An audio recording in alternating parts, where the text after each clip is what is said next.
بسم الله الرحمن الرحيم.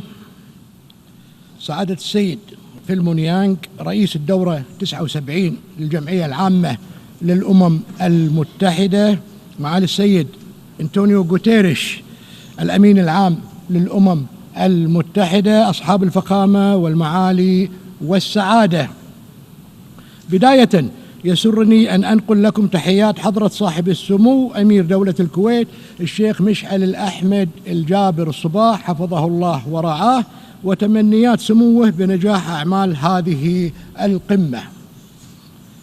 كما يطيب لي أن أتقدم بالتهنئة لسعادة رئيس الدورة 79 للجمعية العامة ولمعالي الأمين العام بمناسبة انعقاد هذه الجلسة رفيعة المستوى الخاصة بالاحتفاء بمخرجات قمة المستقبل الصادرة قبل ساعات قليلة، والتي من شأنها تعزيز التعاون ومعالجة التحديات والثغرات المنتشرة في منظومة الحوكمة، وإعادة تأكيد الالتزامات الحالية والعمل على إنشاء نظام متعدد الأطراف يواكب التطورات. ونثمن في هذا السياق دعوة معالي الأمين العام في عام 2021 لعقد هذه القمة التي تضع أسساً أكثر فاعلية للتعاون العالمي. سيد الرئيس، تابعنا جميعاً وبشكل مستمر التحديات التي تواجهها الدول النامية والأقل نمواً، ولعل ما يأتي من بين هذه التحديات العابرة للحدود تلك المتعلقة بالمجال الإنمائي الأوسع والتحديات المرتبطة بالمناخ ومتغيراته المتسارعة، والتي بيّنت لنا الحاجة لمراعاة التطبيق الفعلي لمبدأ التمثيل الجغرافي العادل والابتعاد عن التمييز والتسييس. ونشاطر هنا ما أدلى به معالي الأمين العام حين قال: استحالة بناء مستقبل لأحفادنا من خلال نظام بني لأجدادنا دون أن نراعي مستقبل شبابنا، وأننا مطالبون اليوم بالعمل على إدخال تغييرات جادة وعملية في منظومة الحوكمة الاقتصادية العالمية وشبكات الأمان المالي والتعاون الضريبي الدولي وإصلاح المصارف الإنمائية المتعددة الأطراف ومعالجة مشكلة الديون السيادية. سيد الرئيس، فيما يتعلق بالفصل الثاني للميثاق من أجل المستقبل الخاص بالسلم والأمن الدوليين، نجدد مناشداتنا على ضرورة التزامنا جميعاً بالقانون والمواثيق والمعاهدات الدولية، مع التأكيد على أهمية التعامل بمسطرة واحدة بعيداً عن ازدواجية المعايير. ولعل ما يحدث في فلسطين من إبادة جماعية راح ضحيتها أكثر من 41 ألف فلسطيني غالبيتهم من النساء والأطفال، وعجز مجلس الأمن عن إيقاف هذا العدوان له مثال قاطع مؤسف على نهج الكيل بمكيالين في تطبيق القانون الدولي، الأمر الذي يجب ألا يكون له مكان في مستقبلنا حتى لا ننزلق إلى عالم تسوده سياسة الغاب. وبالنسبة للفصل الخامس لميثاق القمة المعنون بأحداث تحول في الحوكمة العالمية وتحديداً الفقرات المتعلقة بعملية إصلاح مجلس الأمن، نناشد المجتمع الدولي للدفع بشكل أكبر للتفاوض والعمل على تسريع وتيرة إصلاح منظومتنا الدولية حتى تترجم واقعنا القائم وتحديات الراهنة وصولاً إلى مجلس أمن شامل فعال شفاف خاضع للمساءلة.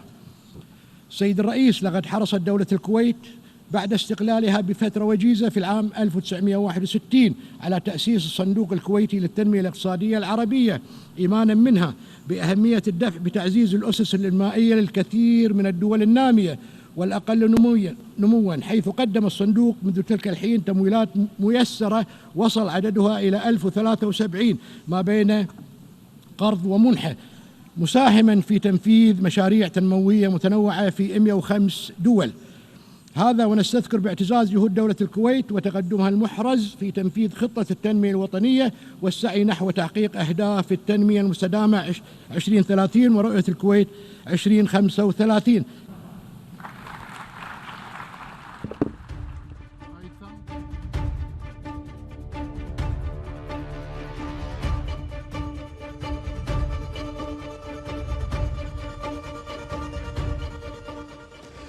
Good evening, everyone. This is Ahmed Al-Wasmi. I'd love to welcome you to our special media coverage. This is coming to you live from KTV2. Following on the main events and news about the UN Summit of the Future 2024 being held in New York, the United States of America, under the theme Multilateral Solutions for a Better Tomorrow. The summit is a high-level event bringing world leaders together to forge a new international consensus on how we deliver a better present and safeguard the future. Before we proceed on with our special episode, let us take a look at the Future Summit and how it was established. The following report shed the light on the definition of the summit and why it was launched.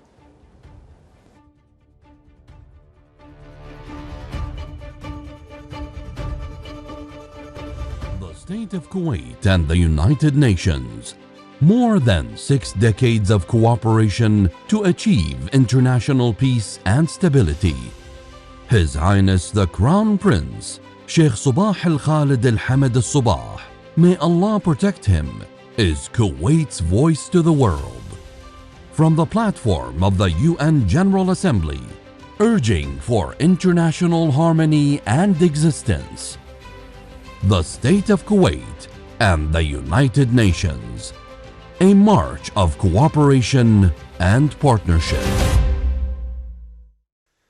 The UN Summit of the Future is a high-level event bringing world leaders together to forge a new international consensus on how we deliver a better present and safeguard the future. Effective global cooperation is increasingly critical to the planet's survival, but difficult to achieve in an atmosphere of mistrust, using outdated structures that no longer reflect today's political and economic realities. In September, world leaders convene at the United Nations to adopt the Pact for the Future, which includes a global digital compact and a declaration on future generations as annexes.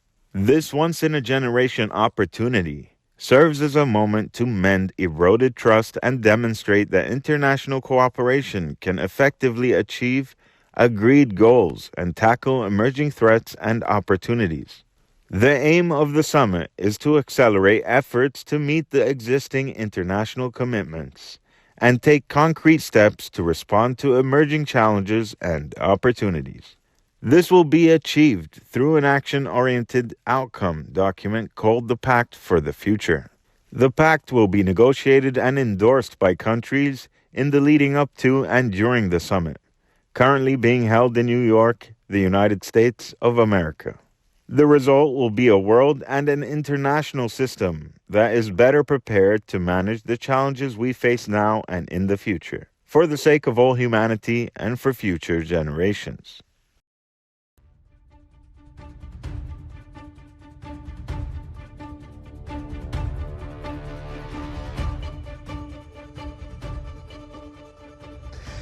Welcome back, ladies and gentlemen. Let us move on with our program. We have a very distinguished guest. His name is Khalid Al-Salal. He's a strategic expert regarding exactly what we're talking about. Sir, thank you so much for your time, and we appreciate your presence right here in our studio.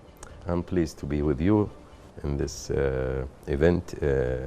This coverage is very important for me to be and to say our point of view on this and our analysis of what's going on in this future summit, or the future of summit is going on now. The pleasure is all ours, sir. We have lots of things to cover here, but let us give the audience, the viewers, exactly what we're talking about. Let's talk about the summit and what's it about and how did it establish. Okay, the summit of the future is seeking to forge the new consensus for the many people in the world. They're looking forward to be a good world and to develop and to evaluate all the things going on in the past few years ago. So many things happened, including wars, including crimes, including even environment problems or even health problems like it happened in COVID. And so the people, they have like something called losing credibility of what's these organizations underneath the United Nations, why they didn't help us, why they didn't do the better job. So this summit now, it's a good opportunity to prove to the most of the people in the world now, they're focusing on this summit. It's very important, it's very big event now, it's going on. The whole world now is watching what they will come out of this. So this summit now, is they put like themes, 3 big themes on it. The main theme is the Pact of Future. You mean these are the priorities for the summit? Yes. Okay, let's not jump to that because I want to focus on something else. Okay. You said that this summit is all about, you know, correct the things in the past which was a little bit maybe mistaken here and there. Yes. You mean like paving the road to the new generation? Something like that. I agree, yes. Uh-huh. Yes. So now we can talk about the priorities. You said something about something, they want to prioritize something else. What is it? In fact, as I said earlier about the people, they lost credibility of especially in the human rights organizations underneath the United Nations.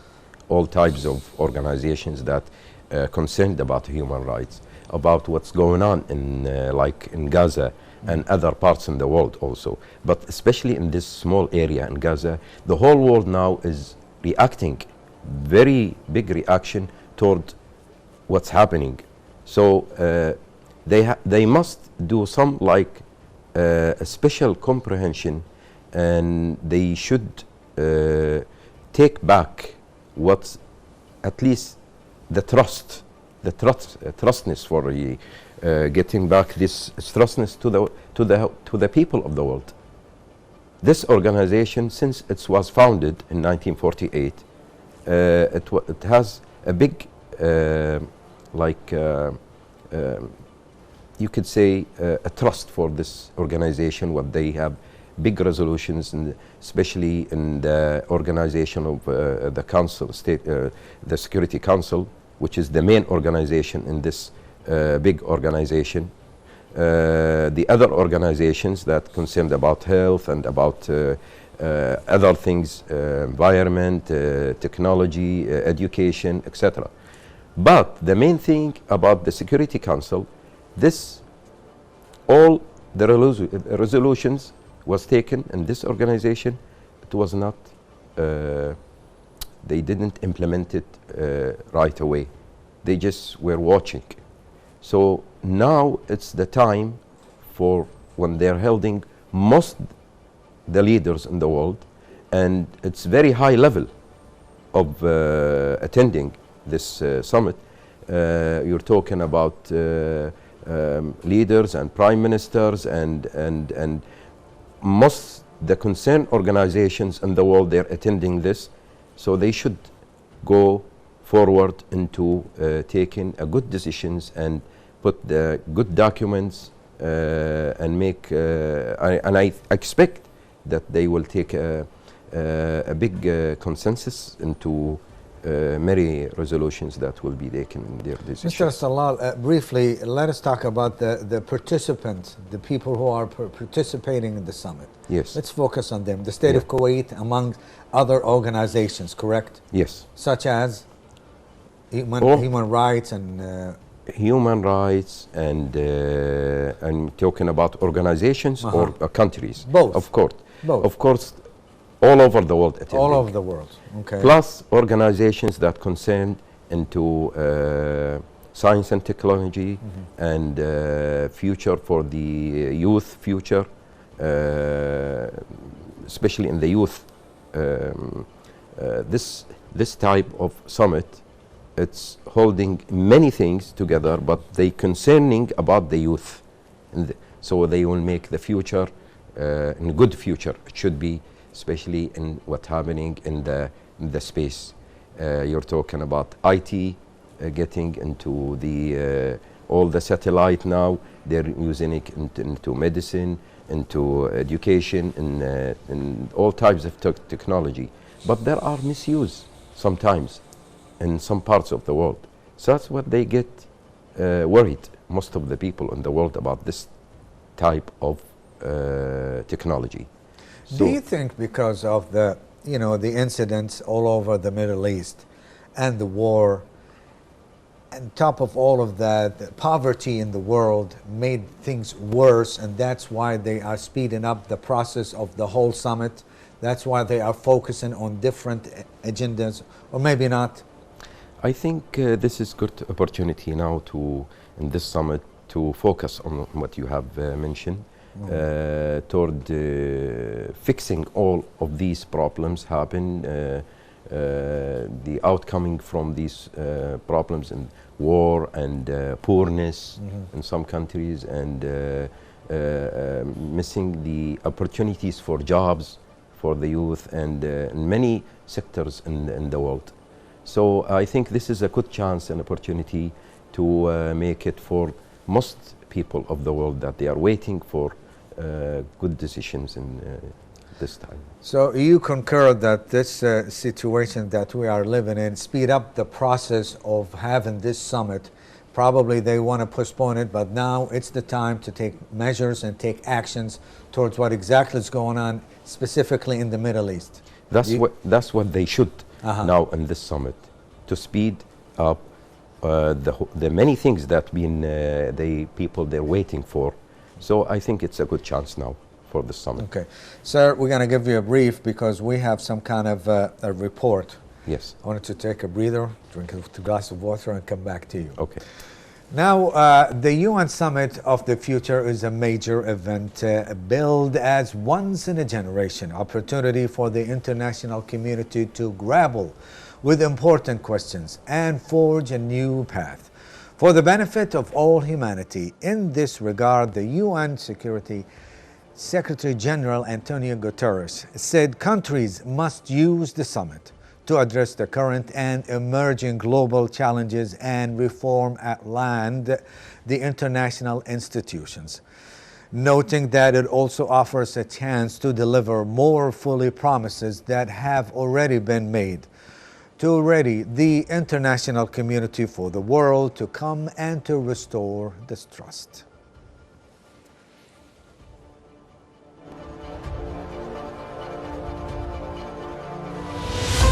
The State of Kuwait and the United Nations. More than 6 decades of cooperation to achieve international peace and stability. His Highness the Crown Prince, Sheikh Sabah Al-Khalid Al-Hamad Al-Sabah, may Allah protect him, is Kuwait's voice to the world. From the platform of the UN General Assembly, urging for international harmony and existence. The State of Kuwait and the United Nations. A march of cooperation and partnership. Like our founders, we cannot know precisely what the future holds, but we don't need a crystal ball to see that 21st century challenges require problem-solving mechanisms that are more effective, networked, and inclusive. That serious power imbalances in global institutions must be adjusted and updated, and that our institutions must draw on the expertise and representation of all of humanity. On 3 priority themes: digital and technology, peace and security, and sustainable development as financing. There will also be a dedicated focus throughout the day on future generations. The Action Days brings together representatives from member states, civil society, the private sector, academia, youth, and more.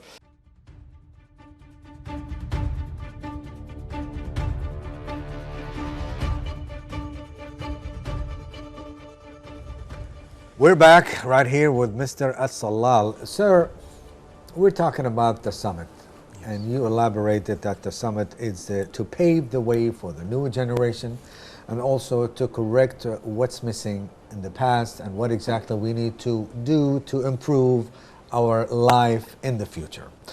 Now, let's talk about the aspects and the plans of the summit. What do you think about that? This summit is going to adopt an agreements. These three agreements, that the main thing that they put it like a big themes is a pact of the future, and the second is global digital compact, and the third one is declaration of the future generations. When we talk about the chapters of the pact of the future, they have 5 chapters, main chapters, that it will be taken over the whole summit. First, they will talk about unsustainable development. That's the main thing. Unsustainable development. They want to tackle that. Yes. Okay. And the second, for peace and security. That's more important. That's more important, of course, of what's going on in the world, and what the people are waiting for this to see, at least to take more liability and more actions. And the third one is youth and future generation. That will include all the IT and all the what's happening for the helping for this the youth, especially in all types of and all the sectors that they could get benefit from it in the future, and they could save the future for them. And the fourth chapter, which will be in science and technology. Science and technology. Yes. How that to should improve. Be, yes, that should be, they take like new forms, or at least new legislation to put it there. You know, everybody now is taking sometimes risk of going into their accounts in the bank, or like what's happening in some ministries. You need to have more security regarding and information, the banks. and information, accounts, money, and etc. So this chapter will be taken care of this in order to make more legislation, and they could take consensus in most countries, organizations, that they agree on this law. And the last is transforming global governance. And this is more important also. Global governance. Yes, governance. Governance. Yes. So this chapter will be taking more than 3 or 4 days in the summit, and they have already started before the 22nd today. They already started earlier this month to go on to making more side events, and in order to put it in action in the 22nd today and tomorrow as well. When you say it's easier said than done, this is a cliche. You must have some kind of challenges in the horizon. How are you going, not you, I'm talking about the leaders. Yes, yes. What exactly they need to do in order for them to overcome the challenges in the horizon? It's not going to be smooth sailing. Something's going to pop up here or there. What do you think from your own point of view and your perspective? What exactly they need to take safeguard in order for them to implement that the chapters you have mentioned earlier?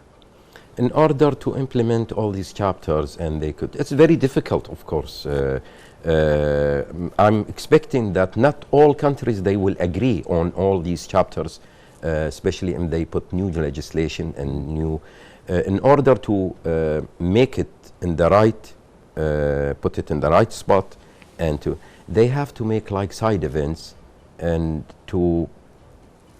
they have already did some of them, but in this big attendance of the all leaders in the world, and plus the governments like prime ministers and very high level, this could be easier to take an action and decision in order to agree on some items of this and take benefit of this attendance in order to they could meet between like 3 or 4 countries or 4 organizations, including some other countries, big countries that they have the right in the Security Council, like United States, Russia, France, Great Britain, and China. These 5 big countries, they have to push some their allies and some their allies, yes, in order to make these chapters to be implemented in order to succeed. I want you to hold this thought. I want to talk Yes. about a little bit more and focus more on the, you said that some countries that are may disagree, but what's going on in this, correct? But I have a report and I'll come back to Okay. it. I want you to hold this thought in your hand. Sure. Let's watch this and come back with Mr. Stalal.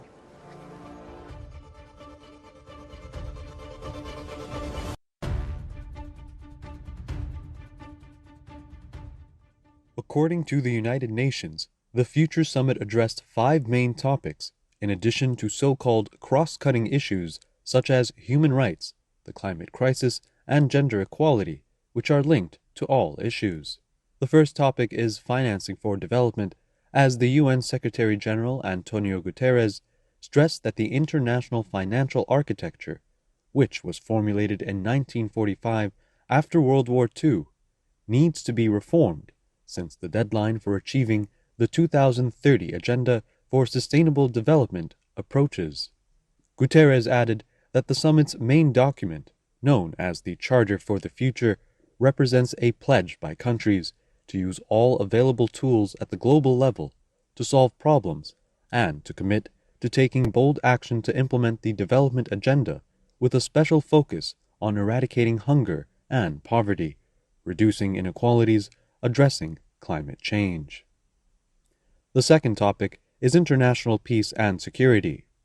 The United Nations describes the current global situation as uniquely dangerous, with the risk of major powers engaging in conflicts at the highest levels since the Cold War, the possibility of nuclear war greater than it has been for decades, and the climate crisis driving migration and heightening tensions.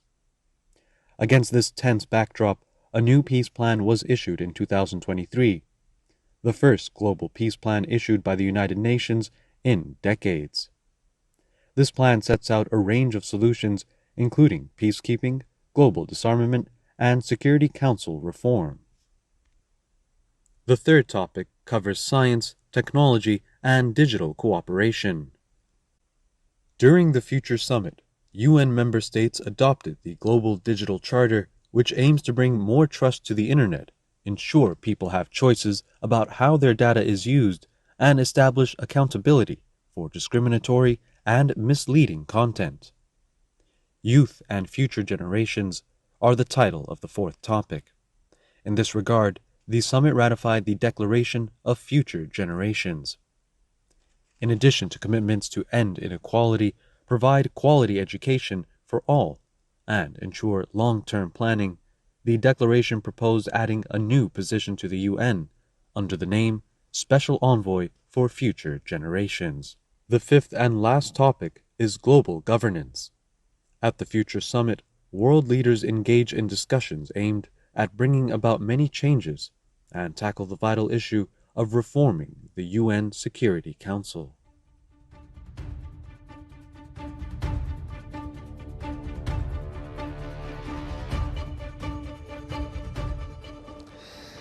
Still with us here in the presence of the KTV2, Mr. Khalid Al-Sarrar, and we're talking about the summit which taken place in the United Nations, New York. Sir, you mentioned earlier that they have chapters to implement and they might have some challenges to implement these chapters. And also you mentioned that some, not all of them, probably maybe 1, 2, or 3 of the members of the summit may disagree about the topics or disagree about the implementation, or probably the whole thing. Would you elaborate on that, sir? Yes, these members, the one who will not agree on this one or disagree on implementing these chapters, and who will not get advantage from any of these items. The reason it happens before in other summits that big country and Security Council which support this type of member that will not get advantage from these chapters and will not be able to even implement any of these in order it's to... not going their own way. It may affect their own benefits, something like that? Yes, there are like some members of these countries that they will be like making pipeline, which not may benefit maybe, the others, not for them. Yes. So mostly it will not be affected for getting a decision, a final decision for the consensus of the attendance. So it's very likely it will go on some countries that will not get advantage of this, like what's happening now in Gaza, in Russia and Ukraine, and in other parts of the world also. But the main thing in Gaza now. We don't want to forget about the Sudanese and the Sudani people. also, what's going on in Sudan also, and in Yemen, and in Iraq, in Lebanon, and in Southeast Asia, and all type, racism, poorness, all types of problems that were getting the reason of getting these wars from. But the main thing is Gaza now is going on. The whole world now is watching this small spot that will make people getting not believe anything will come, anything from this summit until they fix it and get back the trustness, because they lost credibility, especially in the human rights. So the target now make the people get back into where they were before what happened in Gaza, and over 41,000 victims has been killed. Most of them, they were children and women. So that's the main thing. What happened? Did the United Nations stop this war? They couldn't do anything.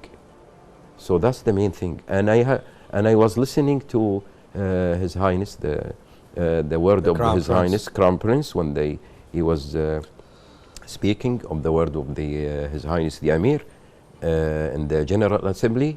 He mentioned this part. So even Kuwait is concerning of what's happening in Gaza, mostly, and all the victims now every day is going, and it is continuous. It didn't stop, and the United Nations is watching. They're not doing anything. So that's why when we're talking, we go back about these chapters that been taken all over the summit. It should be moving into more liable. It should be more reliable and into responsible for that. And responsible. Mr. Salal, you mentioned something about, I keep referring to the chapters that you have mentioned earlier, and you must have some kind of priority of implementing of these chapters, but you must have something like the light is shedding on it by itself. What is it? The one that you think that it should be more focusing, more prioritizing the whole chapter? It's peace and security. Peace and security. Yes. Okay. That's the most main thing it should be focused on. You mean all over the world? All over the world. Without peace and security, nothing will happen, and no benefits getting from science and technology, from youth of the future, from transforming global governance or any of that. Nothing will happen without security and peace. So that's the main thing. And that's what I heard earlier, the words of His Highness the Emir, when the Crown Prince speaks it in the General Assembly. He focused on this. So that's when we're talking about Kuwait. We are in Kuwait, very concerning in this chapter, peace and security. Other than that, we can get no benefit from it. Mr. Salar, we're talking about the Secretary General, and this is exactly what I want to focus on, because we have a report regarding this matter. Prior to the summit, the Secretary General of the United Nations convened action days on the 20th and the 21st of September as United Nations headquarters in New York to generate additional opportunities for the engagement of all participants. The action days provided the opportunity to broaden the engagement and inclusion for the stockholders who played a key role in shaping the Pact for the future and will be critical to its implementation. More details on the summit's action days are included in this following report.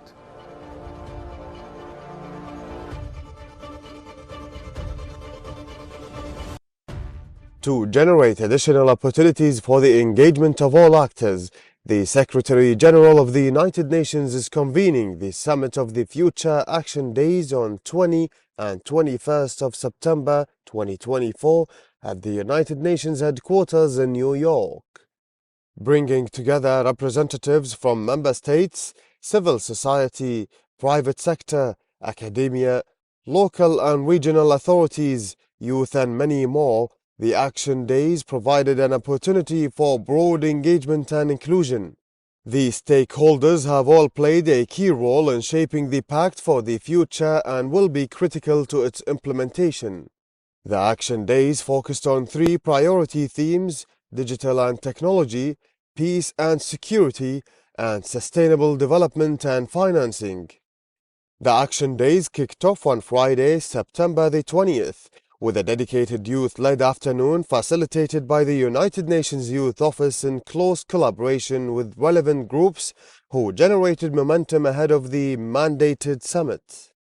The first day was convened under the theme of Youth Lead for the Future. We believe in the promise of a better world for all, and focused on multi-stakeholder partnership and action, which paved the way towards a more sustainable, equitable, and inclusive world.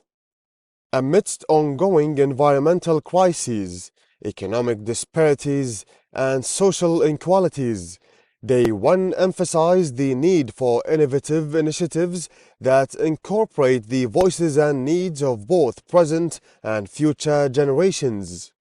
Moreover, the Action Day 2, which coincided with the International Day of Peace, addressed three priority themes: a digital future for all, a peaceful future for all, and a sustainable future for all.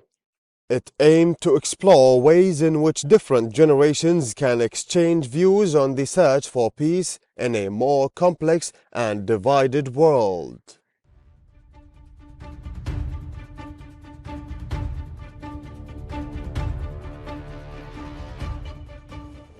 Welcome back. We are still talking to Mr. Khalid Al-Salal. The global digital impact, Mr. Al-Salal, and the declaration of the future generation are among the most important things that are being discussed as we speak.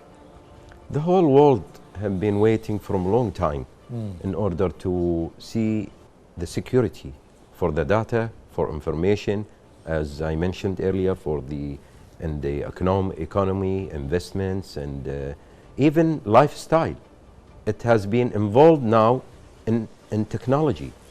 So the Global Digital Compact, this compact should be taking care of the people and making more security in their what they're using in every day in their life, in the organizations, in the governments, which called the governance, global governance, transforming to governance. Now it's taking action in everywhere in the global. What about the what's called unsecurity for like hackers and some thiftness into some IT programs and applications that you're using in the world, especially using the smartphones and the others. Everybody now is using smartphone, and some people now they're taking like being more. You mean the invasion of the privacy? It's of course. More easier than it was before. That's true. Now and we need to take more actions regarding this matter. Of course, and this summit now, why they putting this important thing for the global digital compact? It should have been done from a long time ago. But now in this summit, they're concerning in this item because the whole world now is waiting for like a new document or a new legislation getting and putting in this compact for global digital new laws and new legislation that help and secure the whole world by using all these types of things. The Secretary General, Antonio Guterres, mentioned something about the action days. Yes. And the action days, it might affect the summit. Would you concur with this or not? Again, there is no stability in what's going on in the world now, especially when coming from the head of the United Nations. Many decisions came from that. And nothing ever happened. And nothing happened. So it's the right time now from this summit to take action to make it more reliable to the whole world, especially to the countries who get misused for some of these items that will happen in the whole world. Okay. Let's focus a little bit more, ladies and gentlemen, on the parallel of the action days right here. A limited number of high-level side events were held, organized by the UN member states, UN entities, and relevant international organizations. The side events acted as a platform for the announcements of the support actions leadership and investments to bring the progress and the concentrate actions needed to deliver on the Pact of the Future. All of that, you'll see it in this report.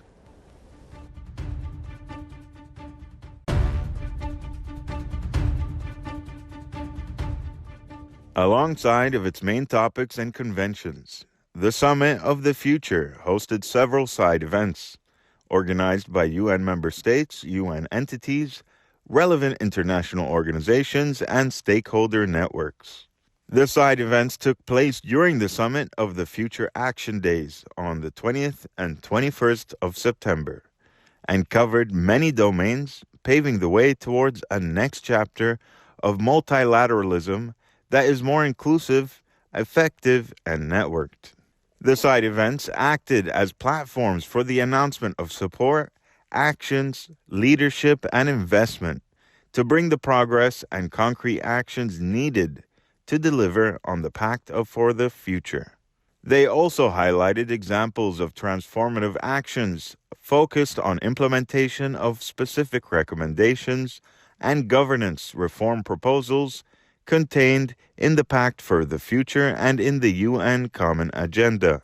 The events included voices from all levels of government, international organizations, the private sector, civil society, persons with special needs, women's groups, youths, and other relevant stakeholders.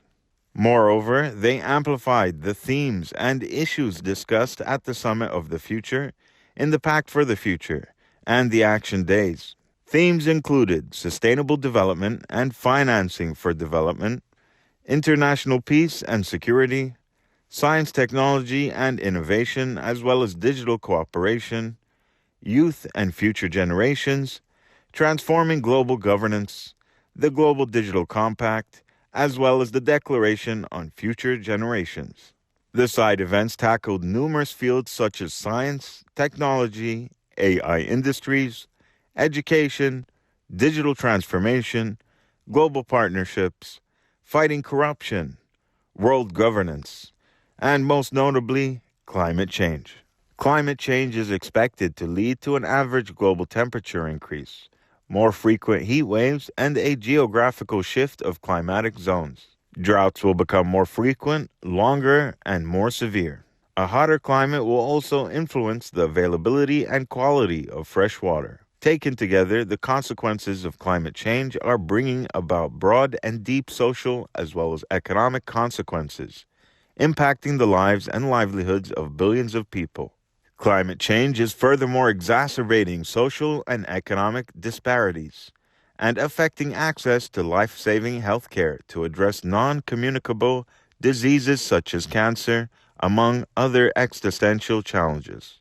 Therefore, the world leaders are currently working on finding a comprehensive solution to this phenomenon, focusing on actions that can be taken by the energy, industry, agriculture, and transport sectors, along with nature-based resolutions and urban planning interventions.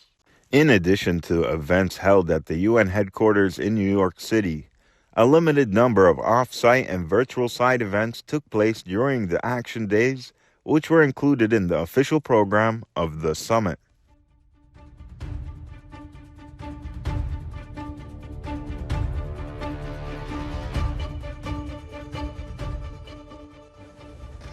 We're back, ladies and gentlemen. This is the final segment of the whole thing. Let us wrap up the whole issues, but before we do that, I would love from Mr. Asalal to tell us exactly what we need to know regarding the side events. What are the fields covered by the side events?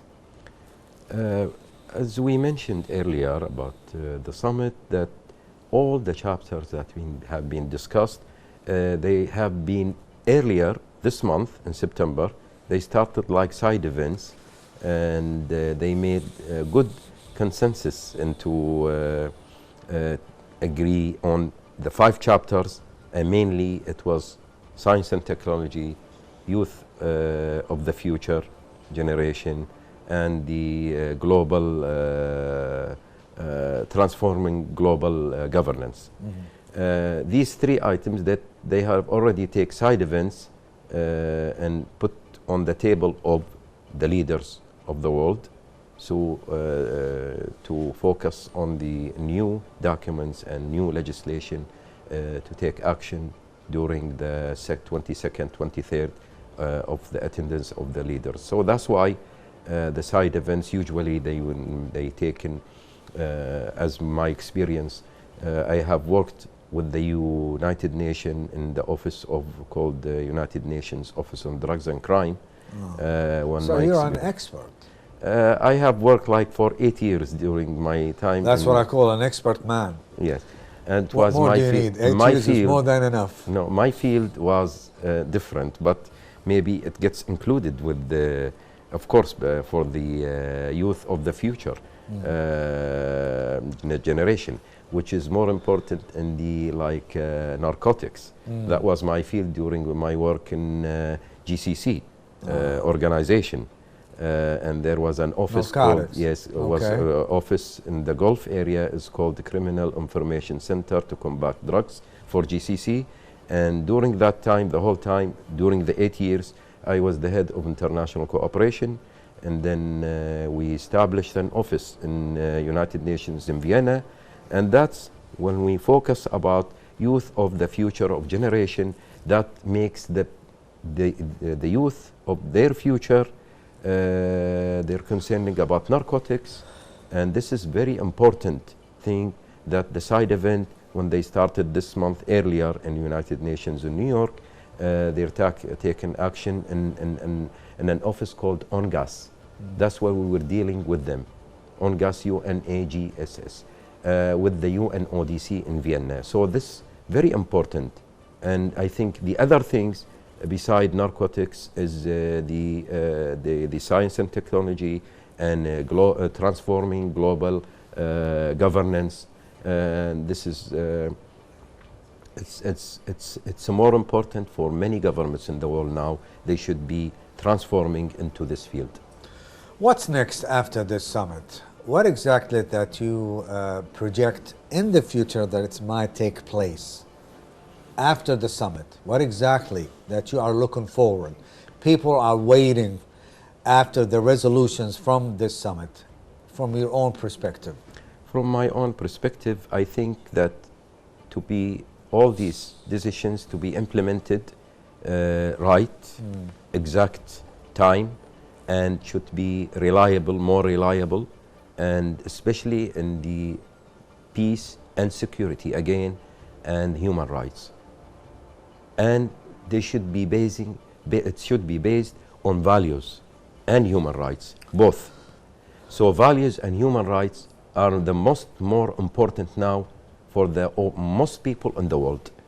So after the summit, they should take more decisions in order to make more based on values and human rights into the whole members of the United Nations, which are the people representing, they're represented by their leaders. So it should be more efficient and to be implemented right away after the summit. Mr. As-Sallal, for those of us right here, we did not know that you are the son of the great actor, Ibrahim As-Sallal. Yes. And he is in Yes. Germany right this moment, and Yes. he's kind of a little bit He's sick. getting treated, yes. And he's getting treated, and that you mentioned earlier that he's feeling a lot better than before. Yes, alhamdulillah. And I hope that you will be reunited with him in the near future. Inshallah. Give our Inshallah. regard to the great actor Ibrahim As-Sallal. Thank you so much, Hur. I will. Pleasure. Ladies and gentlemen, this brings us to the end of our special coverage, our dear viewers. And also, I would love to, from the bottom of my heart, the strategic expert Khalid As-Sallal, would love to give him a great thanks and for his time and input. And we appreciate the presence of him today. Ladies and gentlemen, this is the conclusion of tonight's special live coverage. Thank you so much for watching. Make sure to join us once again tomorrow, 7 p.m. for the latest news. Me and the others will be around. Until then, take care of yourself and each other and enjoy the rest of the night.